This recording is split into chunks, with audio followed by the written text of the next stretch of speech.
जैसे मैंने बात की, हर किसी के हाथ में फ़ोन है। आम देख लें कि आज बच्चा पैदा नहीं होता उसके हाथ में फ़ोन पकड़ा दिया जाता है, कि माएँ भी जान छुड़वा रही होती हैं, और अडल्ट्स हैं तो उनके अपने मसले हैं। मतलब इट्स अ डिजिटल वर्ल्ड, हम ये डिनाई भी नहीं कर सकते हैं कि हम नहीं यूज़ करते हैं।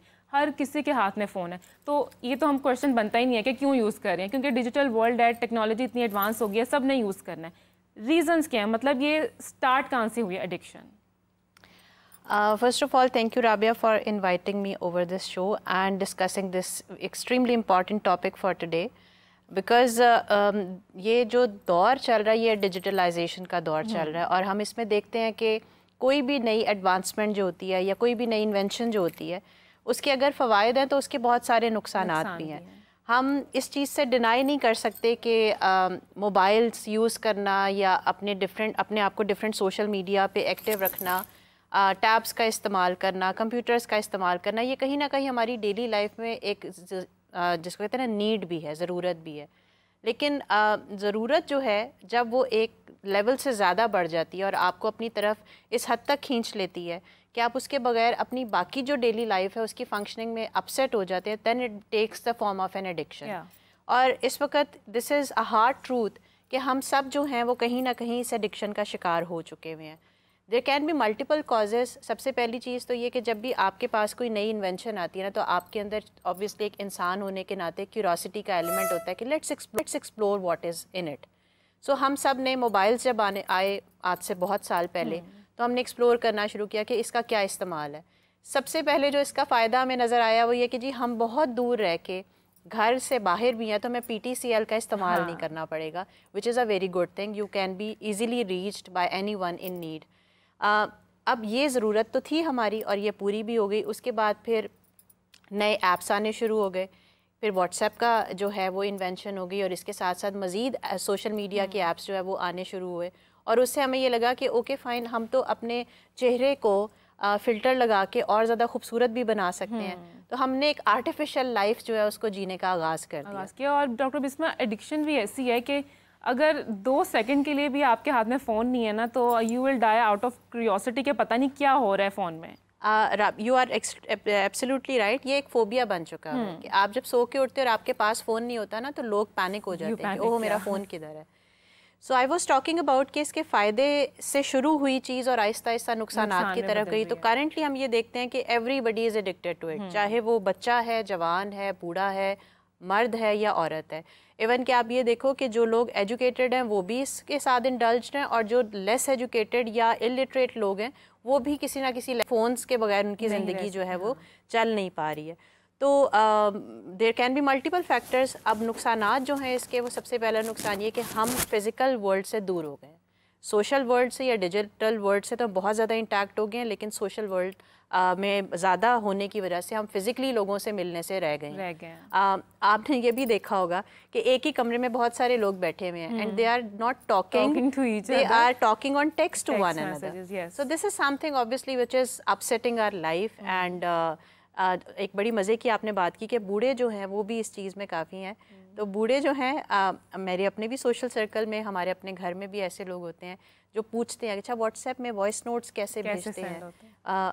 अच्छा, वो अपनी चीज़ को आसान बनाने के लिए। ये वही लोग हैं, ये वही पेरेंट्स हैं जो बच्चों को मना करते थे एक टाइम पे कि फ़ोन कम यूज़ किया करो। अब मैं देखती हूँ कि हमारे अपने घरों में हमारे अपने पेरेंट्स भी थ्रू आउट इतना फ़ोन यूज़ कर रहे होते हैं। सो दिस इज़ वेरी अलार्मिंग कि बच्चे तो छोड़ें, लेकिन अब बुज़ुर्ग भी ये फ़ोन में स्क्रीन एडिक्शन उनकी बहुत ज़्यादा हो चुकी है। अच्छा ईमन, अगर मैं आपसे बच्चों के हवाले से बात करूँ तो बच्चों में आप क्या देखती हैं कि क्यों इतनी स्क्रीन एडिक्शन है उनमें? बच्चों के ऊपर तो हम आते हैं, सबसे पहले तो आप देखें कि मुआशरा किस तरफ जा रहा है। अगर आप कंपैरिजन देखें डेवलप्ड और डेवलपिंग कंट्रीज़ के बिटवीन, आप कंपैरिजन करें। अभी मैं स्टेटिस्टिक्स पढ़ रही थी, तो डेवलप्ड स्टेट्स के अंदर जो सोशल मीडिया का यूज़ है, क्योंकि वहाँ पे तो हमारे से पहले टेक्नोलॉजी भी आई, हर किस्म की टेक्नोलॉजी मौजूद है, लेकिन जो स्टेटिस्टिक्स बताते हैं कि वहाँ पर सोशल मीडिया का यूज़ बहुत डाइवर्स है। कुछ वहाँ पर ई-कॉमर्स के लिए यूज़ किया जा रहा है, डिजिटलाइजेशन के लिए यूज़ हो रहा है, आईटी के लिए यूज़ हो रहा है, गेम्स के लिए, हर किस्म की चीज़ के लिए इस्तेमाल हो रहा है। लेकिन जब हम डेवलपिंग स्टेट्स की तरफ आते हैं, जिसका पाकिस्तान भी हिस्सा है, इसके बच्चे, इसकी फैमिलीज़ हिस्सा हैं, तो यहाँ पर जो आपको स्टेटिस्टिक बताते हैं वो ये बताते हैं कि यहाँ पर एंटरटेनमेंट के लिए सोशल मीडिया का इस्तेमाल हो रहा है। तो पहली बात तो ये कि आपके सोशल कंडीशनिंग जो हो रही है मुल्क पाकिस्तान में और साउथ एशिया में, डेवलपिंग स्टेट्स में, वो बहुत बड़ा एलिमेंट प्ले करती हैं कि आपके बच्चों के रुझानात क्या हैं, आपके फैमिली डायनामिक्स कैसी हैं, सोशल कॉन्टेक्स्ट आपका कैसे डेवलप हो रहा है। फिर पाकिस्तान के अंदर आप ये देखें ना कि एवरीवन इज़ स्ट्रेस्ड, राइट। आप यूज़ कर रहे हैं फ़ोन को एज आप बेसिकली अपने आप को एस्केप करने के लिए ना, सोशल असल जो ज़िंदगी की रियलिटीज़ हैं उसको एस्केप करने के लिए हैं। आई मीन मैं वैसे ही आपको एक फ़न एलिमेंट के लिए कह रही हूँ, जैसे ब्रेक आएगी आप कहेंगे मैं देख लूँ नोटिफिकेशंस क्या है, सुबह उठ के मैं देख लूँ कि कुछ हो तो नहीं गया मेरे बगैर दुनिया में, जो ओहो मैंने मिस तो नहीं कर दिया। तो ये सारी चीज़ें बहुत इंपॉर्टेंट है। और अब वही जो आप बात कर रही थी ना, मैं अभी पढ़ रही थी कि टिकटॉक का इस्तेमाल पाकिस्तान में बूढ़े, एक ड्रास्टिक चेंज आया है रेशोज़ में कि पहले तो टीनेज और बाकी अफराद यूज़ करते थे ना, अब जो बूढ़े लोग हैं, जो सीनियर सिटीजन्स हैं, वो टिकटॉक को सीनियर बना रहे हैं अपनी प्रेजेंस से वहाँ पे। तो बेसिकली मसला जो है वो बहुत गहरा है। Not even watching, they are making TikToks. Complex हमारा मसला है। हमारा मसला ये है कि हम जो ग्रैटिट्यूड है ना वो नेचुरल नहीं ले रहे। बेसिकली साइंस ये कहती है, साइकोलॉजी, हमारे साथ एक्सपर्ट भी मौजूद हैं, ये मज़ीद उसके ऊपर हमें गाइड करेंगी कि कोई भी जो खुशी है ना, कि खुशी का एहसास है, वो अगर नेचुरल नहीं है ना तो वो आपकी बॉडी के लिए अच्छा नहीं है। तो ये जो हम इंस्टेंट ग्रेटिफिकेशन ले रहे हैं ना इन चीज़ों से, जो डोपामिन ले रहे हैं, वो बेसिकली मसला है बच्चों के अंदर भी, कि माएँ भी कहती हैं कि मेरी जान छोड़ो, मैं अपने काम कर लूँ, किचन में खाना बना लूँ, अपनी जॉब, अपने बॉस को रिप्लाई कर लूँ, आप जो है ना अब फ़ोन स्क्रीन देख लो। तो वो जो इंस्टेंट ग्रेटिफिकेशन, इंस्टेंट सोल्यूशन की हम तरफ जाते हैं ना, वो इस एडिक्शन को पैदा कर रहा है। और कॉम्प्लेक्स तो सोसाइटी में पहले ही मौजूद है, स्ट्रेस है, तो वो तो आग पकड़ेगी चीज़।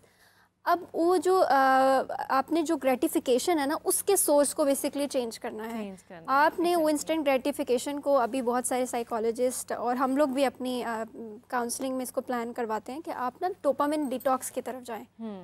कि आप इंस्टेंट ऑफ के आप उन कलर्स से, उन चीज़ों से, रील्स को करके वो आप अपने मूड को ग्रेटिफाई कर रहे हैं, उससे बेहतर है कि आप सुबह जॉगिंग, फिज़िकल चीज़ों में अपने आप को इन्वॉल्व करें, अच्छी सोच में इन्वॉल्व करें। लोग ये भी देखें घर में जो साथ बहन भाई रह रहे हैं वो किस हाल में, मतलब वो एक बड़ी फनी पोस्ट है ना। और कि जो हम ऐसे भी देखते हैं ना कि जब एक अचानक से इंटरनेट बंद हो जाता है तो फिर सारे इकट्ठे भी हो जाते हैं, आपस में कहते हैं कि ये भी पता लगा है, पता चलता है घर वाले भी अच्छे हैं हमारे। अच्छा डॉक्टर बिस्मिल्लाह, इसके साइकोलॉजिकल इफेक्ट्स क्या होते हैं आपके, मतलब थ्रू आउट आपकी पर्सनालिटी पर क्या इफेक्ट पड़ता है?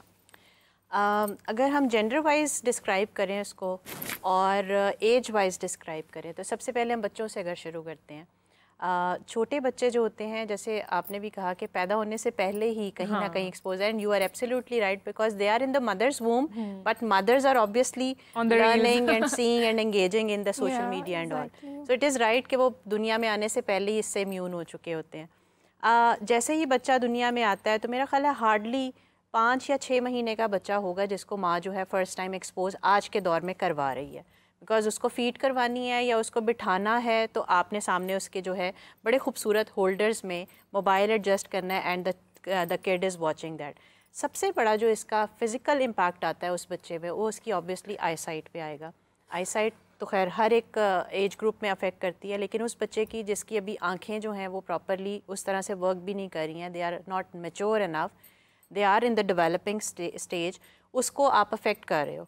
उसके बाद साथ जो ब्रेन की फंक्शनिंग है वो उसी एज में बच्चे की जो है वो अपसेट होना शुरू रहती है, and there are likely chances कि वो बच्चा जो है वो अटेंशन डेफिसिट और हाइपर एक्टिविटी डिसऑर्डर का शिकार बन जाए कुछ सालों के बाद। अगर उस वक्त नहीं हुआ तो अब 3-4 साल का बच्चा जो है आप देखेंगे उसकी अटेंशन स्पैन बहुत स्लो हो जाता है, वो ज़्यादा देर के लिए वो देख ही नहीं पाता कोई चीज़, उस पर अटेंशन नहीं दे पाता, और फिर हाइपर एक्टिव बहुत ज़्यादा है। एक टाइम पे वो इधर बैठा हुआ है और अगले 2 सेकंड के बाद ही समवेयर एल्स। तो उस वक्त जो पेरेंट्स हैं वो अपसेट होते हैं कि ओहो इसको क्या हो गया, और उसका जो है वो फिर मतलब लाइफ जो है वो काफ़ी हद तक ख़राब कर चुके होते हैं। अगर आप बात करें एडोलेसेंट एज की, जो कि 10-11 साल तक के बच्चे हैं, उनमें सबसे ज़्यादा जो फ़ायदा है, सबसे पहले मैं ये बताऊं कि they learn to socialize digitally, they get exposure to so many other people and they get to know other people. So उनकी लर्निंग स्टेजेस अच्छी होती हैं। They can have a good eye hand coordination, कि एक ही time पे आँखों का और हाथों का इस्तेमाल किस तरह से करना है। They learn, they get creative thinking. So ये सारी एडवांसमेंट्स हैं, लेकिन अगेन नुकसानात को हम इग्नोर नहीं कर सकते। Psychologically that person has become an ADHD patient, पहली चीज़। दूसरी चीज़ ये कि वो बच्चा जो है उसमें इमोशनल इंस्टेबिलिटी पैदा होना शुरू हो जाती है। आप स्क्रीन देखते हैं, आप हम सब देखते हैं, हम सब टिकटॉक्स देखते हैं, हम सब रील्स देखते हैं, वी कांट डिनाई इट। हम 1 मिनट के अंदर अप्रॉक्सीमेटली कितनी रील्स देखते हैं? कम से कम 10 से 15। 10 तो आप देख रहे हैं इससे भी ज़्यादा कि आप 1 मिनट के अंदर 10 से 15 डिफरेंट सिनेरियोस को देख रहे हो और your brain is moving like a strong machine. तो आपका ब्रेन इस चीज़ का आदी हो जाता है, वो इसी तरह फंक्शन करना शुरू कर देता है। और वो बच्चा तो 10, 11, 12 साल का है, जब वो इस तरह की स्टेज में इंडल्ज करता है अपने आप को, तो वो प्रॉपरली ना अटेंड कर पाएगा किसी चीज़ को, ना सोच पाएगा और उसका इंटरेस्ट लूज़ होना शुरू हो जाता है। तो उनकी ऑब्वियसली साइकोलॉजिकल हेल्थ जो है वो अपसेट होती है। थोड़े से और बड़े बच्चों की तरफ आएँ तो उनका ज़्यादा इस्तेमाल जो है मोबाइल का, वो रिलेशनशिप बिल्डिंग की तरफ चला जाता है। They are into texting and हर वक्त जो है इंतज़ार करना कि मैंने टेक्स्ट किया, मेरा जवाब आया कि नहीं आया। तस्वीरें लेना फिल्टर्स में, वो सेंड करना, वो एक्सचेंज करना। यही तो एडिक्शन हो रही है। यहाँ से जो साइकोलॉजिकल प्रॉब्लम जो है वो अराइज करती है, वो बॉडी इमेज की करती है कि लड़कियाँ जो हैं उनमें भी और कहीं ना कहीं लड़कों में भी बॉडी इमेज डिस्टर्बेंसेस पैदा होनी शुरू होती है कि I should look good all the time. Right, मतलब एक क्रेज है, मतलब थ्रू आउट आपको लगता है कि आपको मतलब प्रूव करना है सोसाइटी में अपने आप को, ये एडिक्शन बनती जा रही है। इसी के साथ हमें स्टूडियो में एक और गेस्ट ने ज्वाइन किया। She is an IT expert and entrepreneur. Kanwal Cheema साहिबा ने हमें ज्वाइन किया।